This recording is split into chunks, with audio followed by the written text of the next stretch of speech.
High, আগের দিন আমরা পড়ছিলাম অ্যালকোহল ফেনল তাদের অ্যাসিডিটি এবং সলিবিলিটি বয়লিং পয়েন্ট। তো আমরা আগেও ডিসকাস করেছি ফেনল হচ্ছে অ্যালকোহলের থাকতে বেশি অ্যাসিডিক।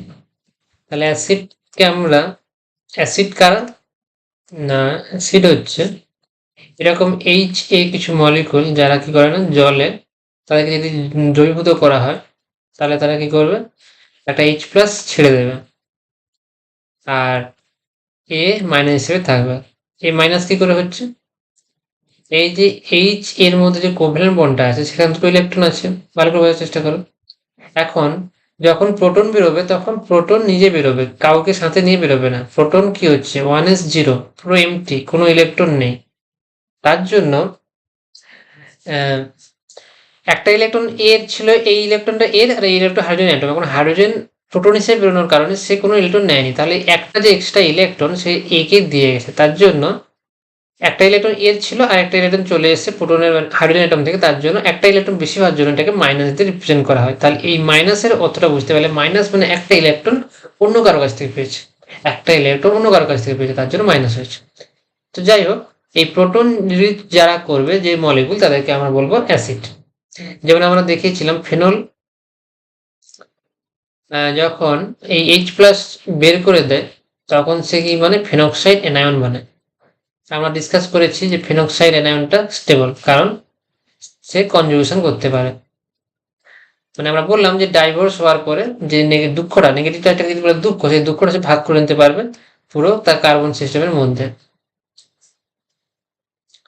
এই কারণে তোমরা এই স্ট্রাকচারগুলো ভালো করে দেখতে পাচ্ছ, এগুলো ড্র করার চেষ্টা করবে। আমরা দেখিয়েছি আগে। তো ডিলোকালাইজেশনের কারণে ফেনক্সাইড হচ্ছে স্টেবল। ডিলোকালাইজেশন হওয়ার কারণে এটা স্টেবল হয়।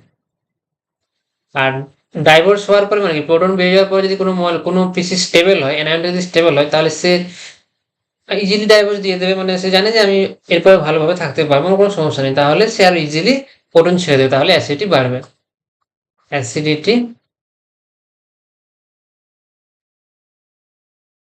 ইনক্রিজ করবে। আর অপরদিকে অ্যালকোহলের ক্ষেত্রে কি হচ্ছে না, ধরো মিথানল,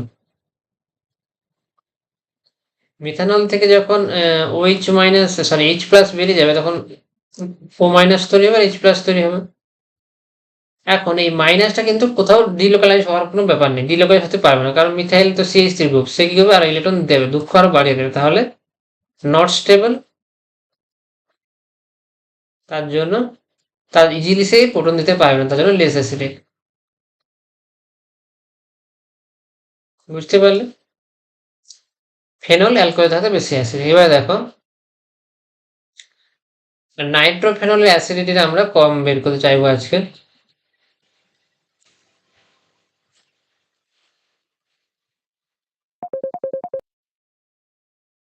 হ্যাঁ বল। বলছি হুম। এরকম কাজ করে কেন? সে তোর মাসির উনুন পাথর বসিয়ে দিচ্ছে কত কোমরের পাশে। হুম। আর এমনি তো সে কোমর রেখে তো উচ্চা করে সে এতটা মোটা পাথর বসাইছে, তার উপরে আবার এতটা বালি দিয়ে আবার এরকম একটা মোটা পাথর দুটো পাথর বসাইতে হবে। বুঝাই দেবে। হ্যাঁ, প্রথমে একটা পাথর বসবে, ওটা নর্মাল পাথর। তারপরে সিমেন্ট বালি দিয়ে ওই গ্রানাইটটা বসাবে, যেটা চকচকে পাথর সেটা বসাবে, গ্রানাইট চকচকে পাথরটা বসাবে। সে ওটা সারে তারপরে সেই যে সেটার মতন যে দিচ্ছে দুটো করে পাথর দিচ্ছে। আর আমি মজবুত করতে চাইছি, তো ওর উপরে তুই বুঝলেও কিছু ভাঙবে নি, তার জন্য করতেছে, মজবুত করে করার জন্য দুটো করে পাথর দিচ্ছে। ওগুলো রামতে রামতে দুবার করে উপরে দুটো পাথর লাগবেই, কারণ সে যে উপরে যে চকচকে পাথরটা দিবে, টেবিলে একদম উপরে যে চকচকে পাথরটা দিবে, সেটা শুধু তো সে পাথরটা দিলে হবে নি, নিচে একটা পাথর দিতে হবে। কারণ ভার দিকে যদি হাত দিয়ে দাঁড়িয়ে যায়, চপ করে যদি হাত দিয়ে বেশ ভার দিয়ে দেয়, ভেঙে যাবে না হলে, তার জন্য দুটো পাথর তো দিতেই হবে। আর ওখানে সিমেন্ট, মাঝখানে সিমেন্টও দিতে হবে। একটা পাথর শিখছে তারপরে ওই যে অতটা করে হুম। আর এক পাথর হুম। তারপরে লাস্টে চকচকে পাথরটা, যেটা ওই টেবিলের জন্য আনা হয়েছে, সেটা দিবে। তাহলে ঠিক করবে নাকি? হ্যাঁ, জানে জানে। যাই করুক তাহলে খারাপ কিছু, কেউ কোনো মানুষ মিস্ত্রি তাহলে খারাপ করে গেলে প্রধানকে আবার দোষ খেতে হবে, খারাপ কিছু করবে না। ঠিক আছে, আমি একটু পরে ফোন করছি, আমি কাজ করতেছি, রাখ। পরে করবে আমি তাহলে নাইট্রোফেনল অ্যাসিডের কমটা তোমাদেরকে বোঝানোর চেষ্টা করবো। দেখো ফেনল কি হচ্ছে, ফেনলের যে আমরা দেখালাম যে জন্য স্ট্রাকচারগুলো আমরা বারবার ড্র করেছি, সেখানে তোমাদের কি দেখানো হয়েছে যে ও মাইনাস ইলেকট্রন সবসময় কি করবে, বেঞ্জিনিং এর মধ্যে ঠেলে দেবে। এবার বেঞ্জিনিং এর মধ্যে যদি তুমি কিছু একটা গ্রুপ লাগিয়ে দাও যে ইলেকট্রনকে নিজের দিকে টেনে নেবে, তাহলে সে কিন্তু ওই ও মাইনাস ইলেকট্রনটাকে খেঁচে নেবে, মানে টেনে নেবে নিজের দিকে। সেটা হচ্ছে নাইট্রো গ্রুপ করে। নাইট্রো গ্রুপ কি করবে, ওই ইলেকট্রন অক্সিজেন মাইনাস যেটা ইলেকট্রন, এক্সট্রা ইলেকট্রন, সেটাকে যখন সে বেঞ্জিনের দিকে ঠেলবে, তখন কিন্তু নাইট্রো গ্রুপ সঙ্গে সঙ্গে সেই ইলেকট্রনটাকে টেনে নেবে। এটাকে বলা হবে নাইট্রো গ্রুপের মাইনাস আর এফেক্ট। মাইনাস আর এফেক্টের কারণে মানে যে নাইট্রো গ্রুপ রেজোনেন্স করছে, তার জন্য সেও কি করছে, আরো মোর ডিলোকালাইজ, মাইনাস যে অক্সিজেনের উপর যে নেগেটিভ চার্জ সেটাকে আরো মোর ডিলোকালাইজ করছে। তাহলে মোর ডিলোকালাইজ করছে, আর যত ডিলোকালাইজেশন যত বেশি হবে তত স্টেবিলিটি বেশি হবে। এইগুলো খাতা লিখুন, ডিলোকালাইজেশন যত বেশি হবে স্টেবিলিটি, রুল অফ থাম, স্টেবিলিটি আরো বাড়বে। আর স্টেবিলিটি বাড়লে অ্যাসিডিটি আরো বাড়বে, অ্যাসিডিটি বাড়বে। তাহলে বোঝার চেষ্টা করো অ্যাসিডিটি, যে যখন নাইট্রো গ্রুপ বা ইলেকট্রন উইথড্রয়িং গ্রুপ, যেমন হচ্ছে তুমি যদি একই রকম ভাবে কিটো গ্রুপ লাগাও, কিটো গ্রুপ লাগালেও একই রকম সে ইলেকট্রন ক্ষেত্রে টেনে নেবে। অথবা যদি স্টার গ্রুপ লাগাও,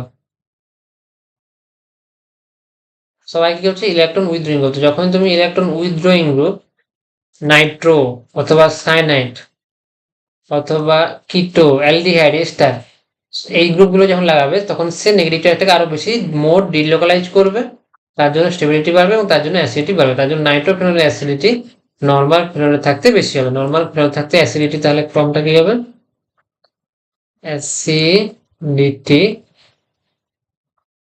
অ্যাসিডিটির অর্ডারটা হবে নাইট্রো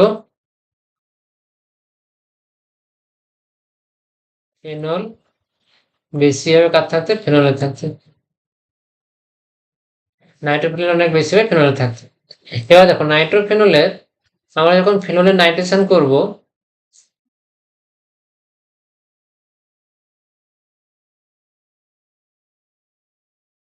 দেখো আমরা যদি ফেনলের নাইট্রেশন করি, ফেনলে যখন আমরা নাইট্রেশন করেছিলাম নাইট্রিক অ্যাসিড H2SO4 দিয়ে, তো ফেনলের নাইট্রেশন করলে আমরা দেখতে পেয়েছিলাম, নাইট্রেশন করলে NO2 প্লাস হচ্ছে ইলেকট্রোফাইল। দেখো আমরা বারবার রিপিট করছি, আগের চ্যাপ্টারে যেটা পড়েছিলাম সেই ইলেকট্রোফিলিক সাবস্টিটিউশনে, সেটা কিন্তু রিপিট করছি। NO2 প্লাস হচ্ছে ইলেকট্রোফাইল, তো অর্থোনাইট্রোফেনল হতে পারে, এটা হচ্ছে মাইনর প্রোডাক্ট, প্লাস প্যারানাইট্রোফেনল হতে পারে,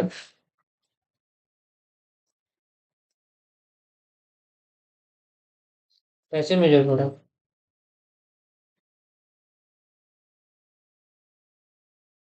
এখন অর্থোনাইট্রোফেনল এবং প্যারানাইট্রোফেনল দুজনে কিন্তু মাইনাস আর এফেক্ট দেখাবে, দুজনেই মাইনাস আর এফেক্ট দেখাবে। কিন্তু এদের মধ্যে অ্যাসিডিটির অর্ডারটা হবে, অ্যাসিডিটি কার সব থেকে বেশি হবে, অ্যাসিডিটি বেশি হবে প্যারানাইট্রোফেনলের। কারণ এই প্যারানাইট্রোফেনলে যে রেজোনেন্স স্ট্রাকচারটা হবে সেটা হচ্ছে এইটা।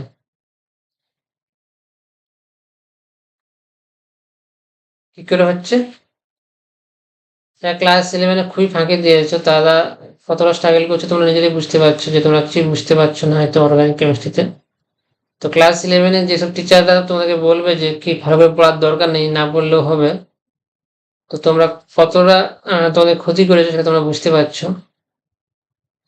কি হচ্ছে ব্যাপারটা, কিভাবে কনজুগেশনটা হয়, ও মাইনাস এখানে ডাবল বন্ড করবে, এই ডাবল বন্ডটা খুলে গিয়ে এখানে ডাবল বন্ড হবে, এবং এই ডাবল বন্ডটা এখানে ডাবল বন্ড করবে এবং এই ডাবল বন্ডটা খুলে যাবে, সেখান থেকে এই স্ট্রাকচারটা এসছে।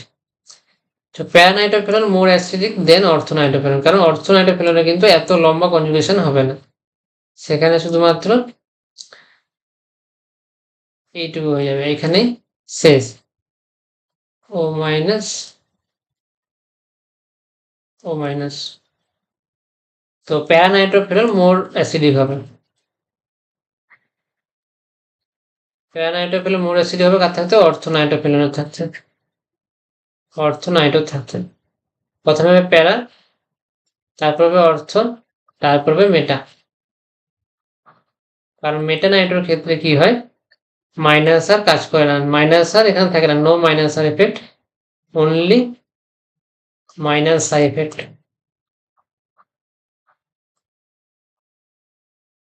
Only minus I effect. আর প্যারা এবং অর্থতে কি হয়, মাইনাস আর এফেক্ট থাকে এবং সাথে সাথে মাইনাস আইও থাকে, মাইনাস আই প্লাস মাইনাস আর।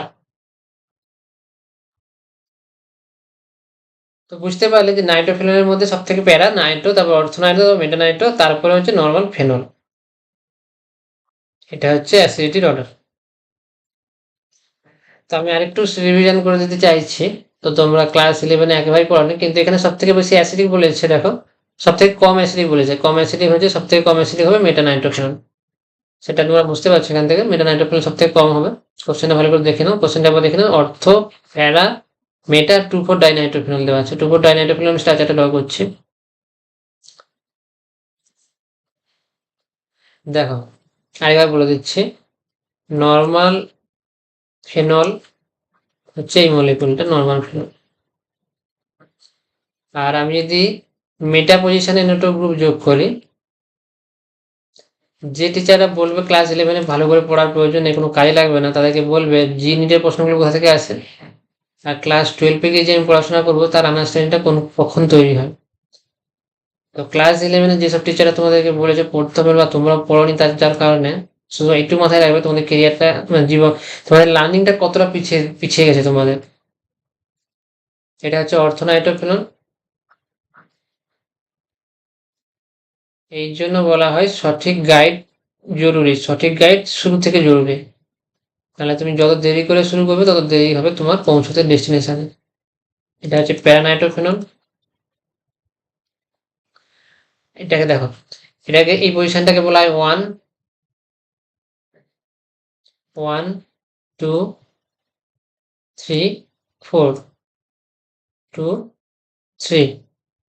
তাহলে এখানে এভাবে করতে পারো, আর যদি তুমি ছোটা কার্বনকে ডিফাইন করতে চাও তাহলে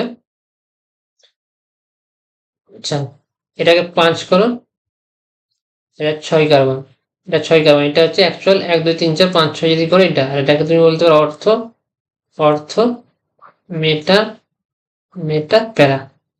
এটা হচ্ছে সঠিক 1 2 3, যেটাতে ফেনল যাবে সেই কার্বনটাকে এক করে বাকিগুলোকে পরপর যে কোনো দিক থেকে তুমি করতে পারো। আর পাশে দুটো কার্বন অর্থ, তারপর ধরো মেটা, তারপরটা হচ্ছে প্যারা। এখানে বলছে 2,4 ডাইনাইট্রোফেনল। তাহলে তো এখনো যারা পড়াশোনা করছো না বা লেকচার দেখছো না, তারা কিন্তু কতটা ধীরে ধীরে পিছাচ্ছ তোমরা। যখন কিছুই করতে পারবো না, তখন বুঝবে যে একটু যদি ভালোভাবে পড়াশোনা করতাম তাহলে আজকে অনেক কিছু করতে পারতাম। এটা হচ্ছে 1 2 3 4, 2,4 ডাইনাইট্রোফেনল দেখো অর্থতে আছে এবং মেটাতে, সরি প্যারাতে আছে, তাহলে দুজনই মাইনাস আর দেখাবে। তো ডবল মাইনাস আর এফেক্ট হচ্ছে, ডবল মাইনাস আর এফেক্ট হচ্ছে, সাথে মাইনাস আই সবাই জায়গায় দেখেছে। এখানে শুধুমাত্র মাইনাস আর, একটা মাইনাস আর এফেক্ট, এখানে মাইনাস আর এফেক্ট, এখানে মাইনাস আই, শুধুমাত্র মাইনাস আই আছে, এখানে শুধুমাত্র মাইনাস আই আছে, নো মাইনাস আর। তার জন্য অ্যাসিডিটি সব থেকে ফেনল থাকতে মেটাফেনল বেশি হবে, কারণ হচ্ছে মাইনাস আই নেগেটিভ চার্জকে স্টেবিলাইজ করে। Class 11 chemistry minus inductive effect, এখানে নেগেটিভ চার্জ তৈরি হবে, প্রোটন বেরিয়ে যাওয়ার পরে সে নেগেটিভ চার্জকে স্টেবিলাইজ করবে।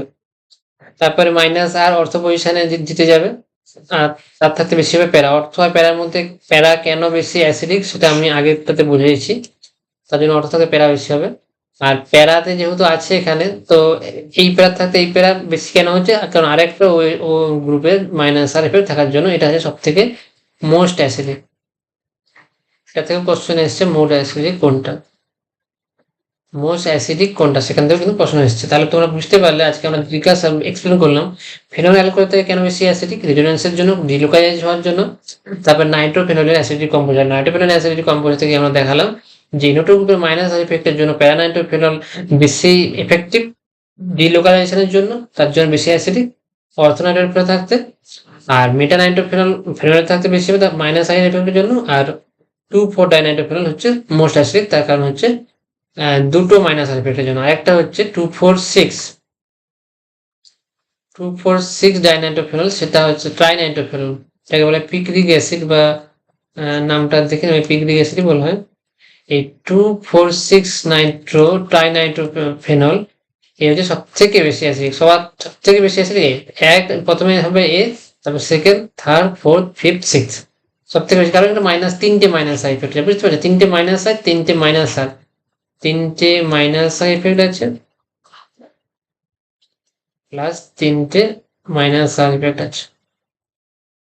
বুঝতে পেরেছো? তাহলে আজকে আমরা এখানে রাখছি। তো কি আমরা শিখলাম, মনে রাখবে কেমিস্ট্রি তুমি যদি প্রতিদিন শিখতে থাকো তাহলে তুমি 2 বছর 3 বছরের মধ্যে কেমিস্ট্রি শিখে যাবে। তখন তোমার ফার্দার এক্সামগুলো দিতে সুবিধা হবে। তুমি পরে যখন এসএসসি দেবে তখন তোমার একটা মেজর পেপার থাকবে, যে পেপারটার পরে তোমাকে কোশ্চেন সলভ করতে হবে, বা যে কোনো জবে যখন তুমি অ্যাপ্লাই করবে কোনো একটা পার্টিকুলার সাবজেক্টে তোমাকে বেশি একটা মেজর অ্যামাউন্টের কোশ্চেন থাকবে, সেই সাবজেক্টটা তুমি কি চুজ করবে। তো তুমি যদি কোনো সাবজেক্ট ভালো করে এখন থেকে না পড়ো, বাংলা হোক, ইংলিশ হোক, বায়োলজি হোক, যাই হোক, সেই সাবজেক্টে তুমি এখন থেকে কমান্ডস না বানাও তাহলে কিন্তু তুমি পিছিয়ে পড়বে। আর যারা পড়াশোনা করছো না, এখানে ওখানে ঘুরে বেড়াচ্ছ বা সোশ্যাল মিডিয়াতে সময় কাটাচ্ছ, তারা জীবনে কিছু করতে পারবে না। কারণ যে পড়াশোনা করবে সেই এগোবে, না পড়াশোনা করলে কোনোদিন এগোতে পারবে না। তাহলে ভবিষ্যতে গিয়ে যখন মনে পড়বে যে আচ্ছা তখন পড়াশোনা যদি করতাম, তখন যদি একটু ওই সময়টা পড়া কাজে লাগাতাম, তাহলে আজকে অনেক কিছু হতো। এই জায়গাটা এখন থেকে তোমাদের সাবধান করা হচ্ছে যে এখন থেকে পড়াশোনা শুরু করো, যেই সাবজেক্টটা ভালো লাগে সেই সাবজেক্টে পড়াশোনা শুরু করো। আর তুমি রিলস কল করছো বা রিলস বানাচ্ছ বা ফেসবুকে সারাদিন পড়ে আছো, ইনস্টাগ্রাম সারাদিন স্টোরি লাগাচ্ছ, কিচ্ছু হবে না, জিরো, পুরো নেট ফল জিরো। তো আমাদের দেখা হচ্ছে পরের ক্লাস।